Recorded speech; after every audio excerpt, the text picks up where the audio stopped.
విడతలలో కూడా ఇది రాని లేదు.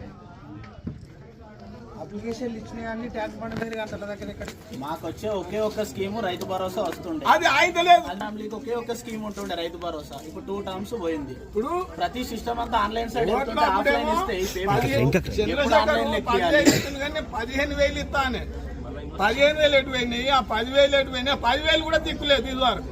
ఇప్పుడు ఒక పంట పోయిపోయింది, ఈ పంట సగం నడుస్తుంది.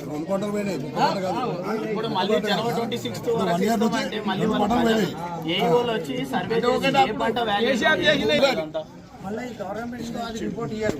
అంత మంచిగా ఉంది, అంత ఓకే అన్నట్టుగా రిపోర్ట్ ఇస్తారు వీళ్ళు. గవర్నమెంట్ సార్ అందరికి అప్డేట్ అందరికి ఇచ్చినామని చెప్తారు వీళ్ళు గవర్నమెంట్ కూడా పోయాడు మొత్తం మురికి. అదే కనకాలు తీసలేదు. ఈ బందీ మొత్తం తగ్గలేదు. ఇప్పుడు రైతు భరోసా మళ్ళీ ఏమైనా అప్లికేషన్ పెట్టినా అదే ఉన్నదాన్ని ఇస్తారా? ఇంతకుముందు ఉన్నదే కదా వచ్చినాయి. ఇప్పుడు సంవత్సరం నుంచి ఆగిపోయినాయి.